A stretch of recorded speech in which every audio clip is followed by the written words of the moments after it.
क्या आपने कभी ऐसी बहस में हिस्सा लिया है जहां दोनों पक्ष सही लग रहे थे? या खुद को अपनी ही सोच में अटका हुआ पाया? यही वह स्थिति है जहां दृष्टिकोण बदलना मदद कर सकता है। यह एक शक्तिशाली तकनीक है जो हमें किसी भी स्थिति को कई दृष्टिकोणों से देखने में सहायता करती है। यह वैसा ही है जैसे किसी और के स्थान पर खड़ा होना या फिर किसी परिस्थिति को एक निष्पक्ष तीसरे पक्ष की तरह देखना।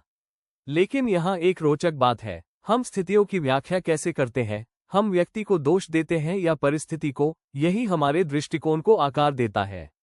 यह एक मनोवैज्ञानिक सिद्धांत से आता है जिसे एट्रीब्यूशन थियरी कहते हैं। सोचिए, यदि कोई आपको ट्रैफिक में काटकर आगे निकल जाता है, तो आपकी पहली प्रतिक्रिया क्या होगी? क्या आप मानते हैं कि वह व्यक्ति असभ्य और लापरवाह है? या क्या आप ये सोचते हैं कि शायद वह किसी आपातकालीन स्थिति के कारण जल्दी में हो? जब हम दूसरों को जज करते हैं, तो हम अक्सर उनकी व्यक्तिगत विशेषताओं को दोष देते हैं। इसे आंतरिक एट्रीब्यूशन कहते हैं। लेकिन जब हम खुद गलती करते हैं, तो हम परिस्थिति को दोष देते हैं। इसे बाहरी एट्रीब्यूशन कहते हैं। जैसे ये कहना कि हम बस जल्दी में थे। ये हमारी रोजमर्रा की जिंदगी और रिश्तों में भी होता है।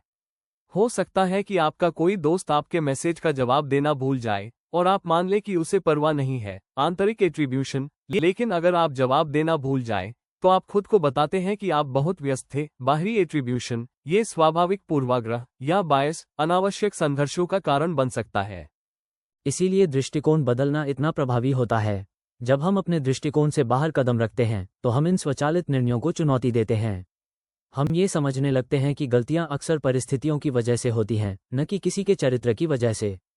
ये सोच हमें अधिक समझदार बनाती है, संवाद को बेहतर करती है और रिश्तों को मजबूत बनाती है। सबसे अच्छी बात, ये हमें खुश भी बना सकता है। शोध बताते हैं कि जब हम दृष्टिकोण लेने का अभ्यास करते हैं, तो हमारे मस्तिष्क के वे क्षेत्र सक्रिय होते हैं जो सहानुभूति और संज्ञानात्मक लचीलेपन से जुड़े होते हैं।